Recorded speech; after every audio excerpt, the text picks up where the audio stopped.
So I went to Tuckasegee Wilson, yeah, which no longer exists. And then West Mac High School, which my mother graduated from and my grandmother graduated from. So I am a Charlotte native.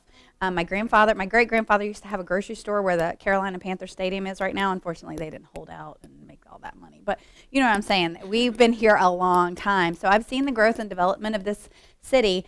And it's changed a lot in the past years that I've lived here. And I want to give you a brief background because I want you to know that I'm for real. I'm genuine. I'm authentic. I'm not trying to go into somebody's school and say, I know it all. I want to learn from you, and I want to hear what you know because you guys are the experts. Crystal says, I know a lot, and I'm a great resource, but so are you. So I want feedback from you because what I tell you today, you might say, I can't do that at my school, and we're going to work together to find strategies for how you might be able to do it in your school. My background is I was a middle school teacher in Guilford County for 5 years. I taught 7th grade language arts and social studies in a high poverty rural/urban school. What is that? Does anybody know what a rural/urban school is? Well, I went to West Mac and that was a rural/urban school. Now it's still a rural/urban school. It was a school in a rural setting with an urban population. So it was quite the combination of urban, rural, and suburban kids all put together in one classroom, and it was awesome. It was one of the best learning experiences of my life. I went in thinking, I'm going to save the world. I'm going to be a teacher, and everything's going to be great, and I came out going, what? What is going on in our schools? What's going on with our standardized testing and things like that? Anyway, so after teaching for 5 years, I moved to the high school level, and I taught 9th and 10th grade English at the state's first early college, which was the early college at Guilford. Major difference. I didn't like it at all because I didn't feel like I was really challenging my students. I didn't know how to challenge my students because they were so bright and so smart, and I felt like they could do what they were doing without me. So I went back to school, and I got my PhD in culture, curriculum, and change with a focus on critical literacy. So I just wanted to give you a little bit of background. I hope to learn as much from you today and next Thursday, because these are the 2 days that I'm going to be here, as you learn from me, hopefully. So today I want to talk about critical literacy. First of all, what is literacy? What is functional literacy? When we think of literacy, what do we think of? Reading and writing. Being able to read and being able to write. Well, what's the social standard for being able to read and write? If you can do what, you're literate. What do you think? Read what? The newspaper. That's what we've always heard. If you can read the newspaper, you're socially considered literate, right? Well, there are some days I can't read the newspaper, right? So and it also depends on what newspaper it is, right? And we need to learn to read the newspaper and also evaluate what we're reading and figure out why we're reading what we're reading and what bias each newspaper has, who gets to make the decision about what we read. And that is what becoming critically literate means. How many of you have heard of critical reading? What's critical reading? I don't know. What is your... Okay, so when you do critical reading with your students, what do you ask them to do? Annotate, okay. Analyze, all right. Think about what you're reading in what ways?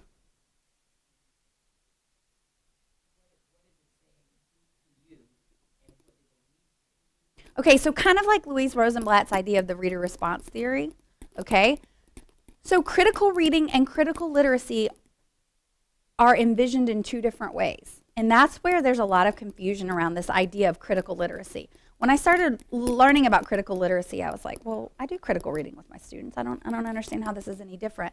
Critical literacy is actually engaging students in reading the word and the world, according to Freire and Macedo, who kind of coined the term, Paulo Freire kind of coined the term critical literacy. He was a Brazilian educator, and he termed that created that term in 1970, and Essentially, it's a method of reading the world to determine how we come to understand power structures and our roles in reproducing them. So, and you can have this PowerPoint, so you don't have to write it all down. I'll send it to you or post it somehow for you guys to have. But how we come to read the world, not just words on a page, but what I'm doing right here, how you're reading me right now. That's critical literacy. How you drive down the road and look up and see a billboard, that's critical literacy. How you walk into a new space and you see the people in the space and you make a determination of what how you're going to be taken, that's critical literacy.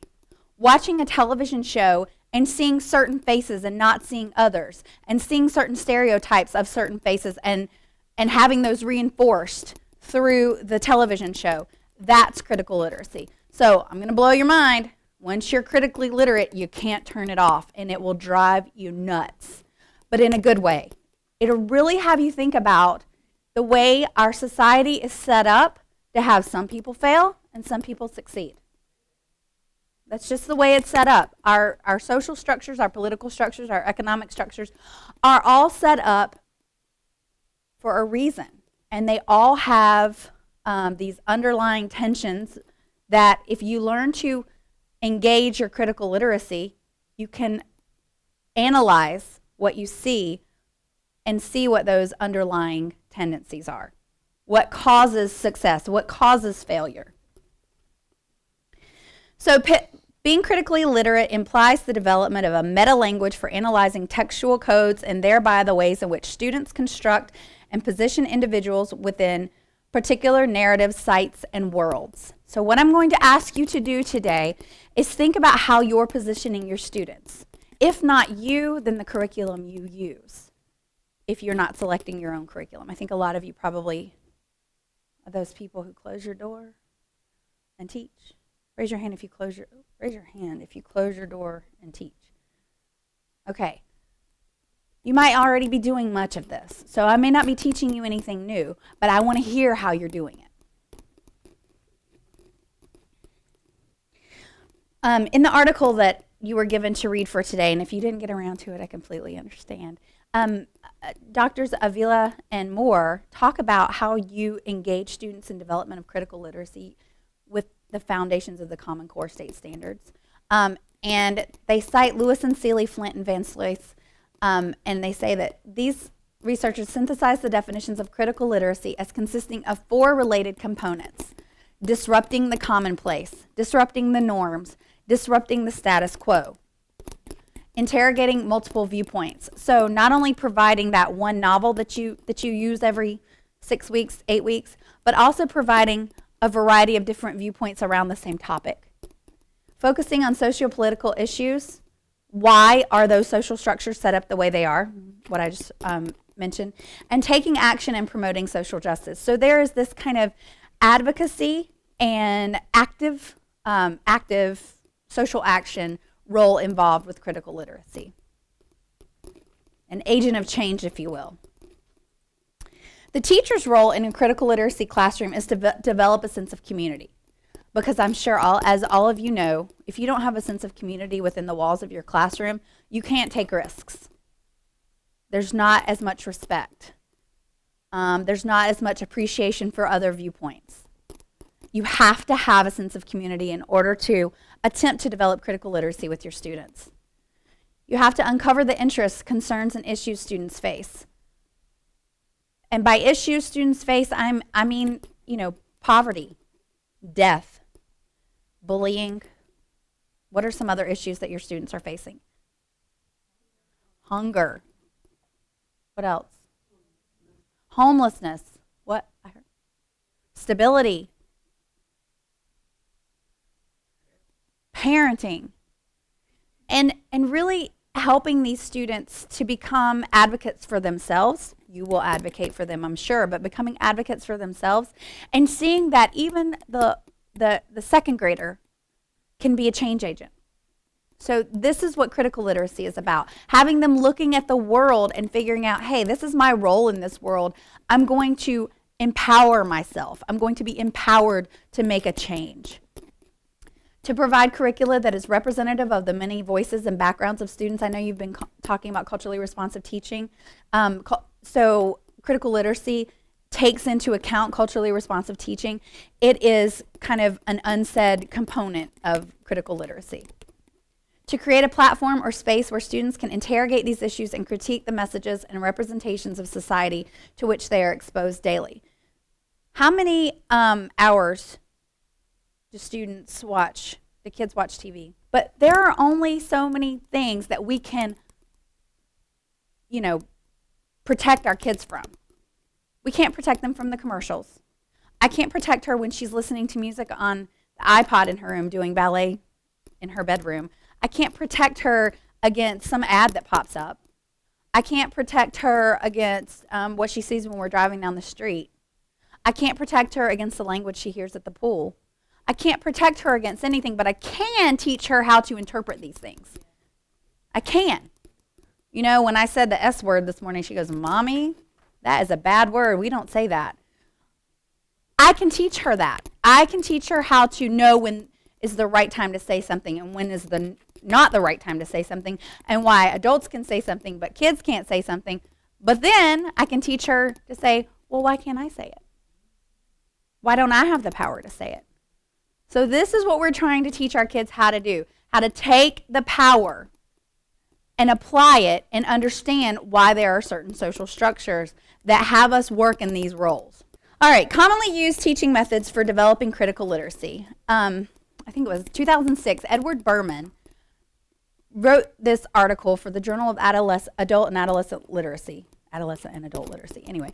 And he went through, he did a literature review of all the journal articles that included the word critical literacy in the ways in which the way we're talking about it today. Not critical reading, which we've heard about, but the ideas of critical literacy as envisioned by Freire.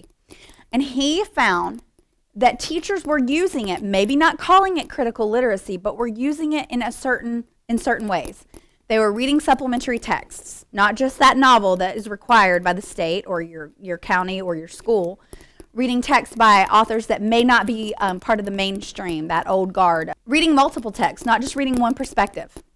Reading a diversity of perspectives. How many of you are English language arts teachers? How many of you are science teachers? Social studies teachers? Oh, you're an elementary teacher. What else we got? I'm sorry. Math. Okay. So this is, when I say reading multiple texts, how many of you use novels in your math class? How many of you use supplementary articles in your math class about the mathematician you are studying? Okay, this applies to you. I know it sounds like I'm talking about English language arts, but I'm not. You can offer. So it would have been a little more interesting, though, had he told me, where these theories were coming from. Okay, so we can introduce that information from a non-American perspective, right? We can show students that there are actually people living outside the United States that influence our lives, even in a math class. So producing counter texts. So for those of you who do teach English language arts or history or I don't know, what do you do? Okay.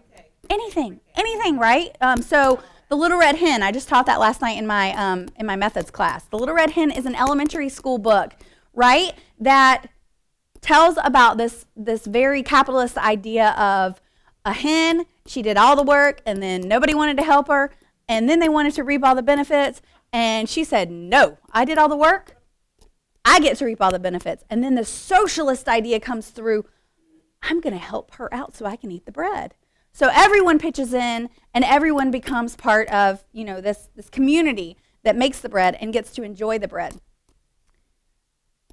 I just produced a counter text right there by telling you that there are capitalist and socialist undertones to that. Otherwise, you're just going to read the book and think, hey, this is about a hen who likes to make bread, and it talks a little bit about work ethic, and it talks a little bit about collaboration. But how would you tell the story as a 4-year-old or a 5-year-old? How would you create a story that has a similar topic? And it also, this Little Red Hen promotes this idea of collaboration. Does every society, does every culture believe in collaboration? No. Some cultures believe that, You work hard, you are the beneficiary, right, of all your hard work. So producing a counter text, letting students say, hey, I see this is what we're told in our society, but I don't buy in. Let them produce that counter text. Reading from a resistant perspective is a very similar idea. This is what this author is saying, but what if I told the story this way? Or what if I introduced to you someone who believes something totally different? Are you going to give your students the opportunity to bring that to you, to offer that to their peers in class? Conducting research based on student choice, and this is where that activism part comes in again, the advocacy, letting students have the opportunity to say, hey, I am interested in this topic and how I'm affected by this topic. Can I do a little bit more research on this topic? And then engaging them in social action. So here I've learned about this topic. I've read about this topic. I've interrogated this topic. I've interrogated my role in society based on this topic. And now I want to do something about it. I want to create a blog.